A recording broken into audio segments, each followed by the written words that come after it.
The thought of missed potential was scarier to me than the thought of failing. Okay, well, if you don't make a change, what does your life look like in 5 years? Because that is frightening if you are not where you want to be. One thing that I realized in that phase was courage is not present without fear. People think I have to get rid of this fear. I have to not be so scared in order to do these things. What you do is you get used to being scared. I don't negotiate with my fear. I'm gonna say, F you, you'll be there and I'll do it anyways. If your goal is to eliminate a human feeling, if you're watching this and you haven't gotten started yet, nobody feels any different than you. We all feel terrified. We all feel terrible. It's okay. The irony of it is that you're overthinking trying to avoid taking action that will make you anxious. But in doing that, you actually promote more anxiety because you're teaching your brain that taking a leap, taking a chance is a dangerous thing. And so the longer you avoid starting, the more you feel anxious. And then eventually you feel more anxious sitting than you do actually taking action, which is the funny part of it all.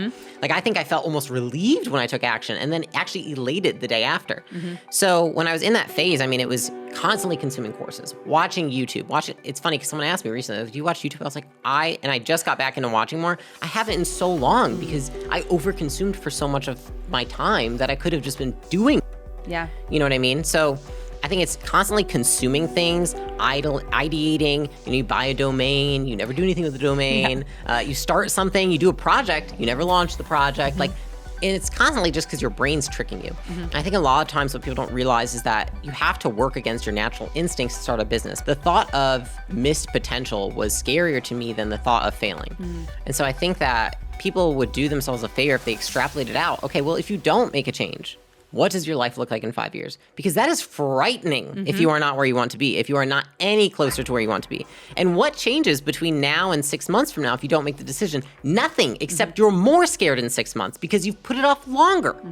And so I think that you have to, if people can understand that the longer you wait, the more fearful and anxious you will be, that is how the human brain works, then they can get themselves to hopefully take action sooner. And I think one thing that I realized in that phase was courage is not present without fear.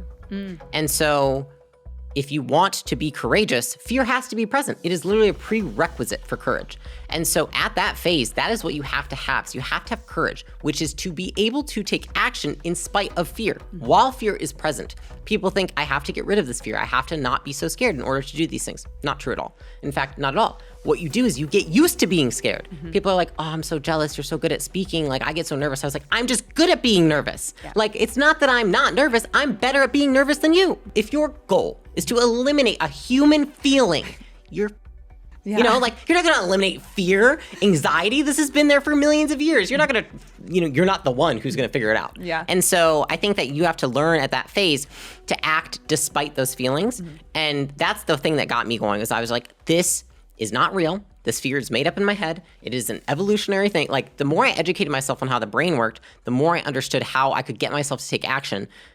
I could motivate myself enough with the evidence that my brain is actually not telling me the truth all the time. And I think all entrepreneurs, whether you're just getting started as a content creator, an entrepreneur, you're just starting your business, or whether you are Layla Hormozi, who's sold a business and building another one, that the struggle never seems to really go away, right? As you keep going, it's not like you're going to escape the struggle. It's how you deal with it. And I want you to go deeper on that, because those have been really impactful to me in how you've been sharing that online. Yeah.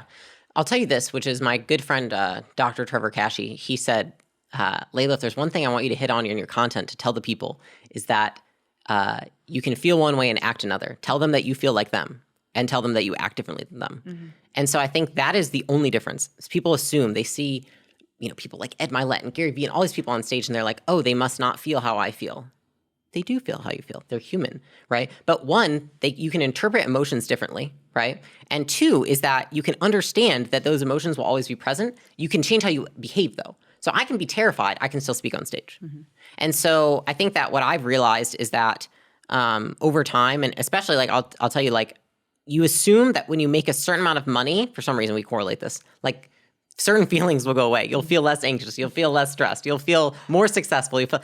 And when I got to the amount of money that I never thought I would have at a young age, I was very sad because I realized I was more anxious, more scared, more stressed now that I had the money because I had it to lose. And so I think that what I've just realized is I don't negotiate with my anxiety. I don't negotiate with my fear. I'm not saying, a lot of times I think what people do is they try to negotiate with it. You're anxious about starting a business, so you say, well, I'll just do X, Y, and Z. I'm not going to negotiate with my anxiety. I'm going to say, F you, you'll be there and I'll do it anyways. I want to leave with just a couple tips or advice that you would give to someone who's really, they really want to get started. They really want to get started. And they see that 0 to 1,000,000 and they're sitting at that 0 and they're like, the mountain is in front of them. What advice do you have to that girl that's like, I want to do it, but I'm just scared? You have to befriend fear. Mm-hmm.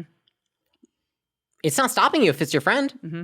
But like when it's your enemy and you're opposing it, then you're constantly fighting it. You don't need to fight with fear. You just need to befriend fear. Mm-hmm. And so it's like, cool, little friend fear. This is so lame. But like my little friend right here, he's going to come on the journey with me. Yeah. And we're going to go start this business together. People are like, what? I'm like, yeah. Mm-hmm. I have a friend and she always jokes. She goes, oh, anxiety, I just keep it in my purse all day. She's like, it's with me right now. I can feel it.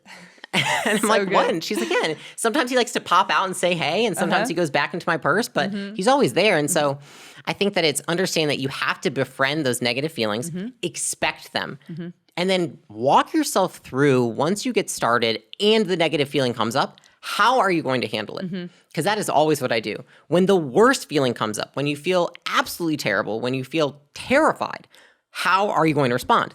Play that out in your head ahead of time. When the moment comes, you will naturally feel less of that emotion because you have already prepared in terms of what am I going to do? And the brain likes predictability. Yeah. So the best thing I'll say is like, already decide how are you going to befriend the fear? How are you going to act when it's there? What's the conversation you're going to have? And then just play it out. And don't let that stop you because that's the excuse everyone uses. Yeah. Nobody feels any different than the person. If you're watching this and you haven't gotten started yet, like nobody feels any different than you. We all feel terrified. We all feel terrible. It's okay. Join the club. Join the club. Come It's called along. being human.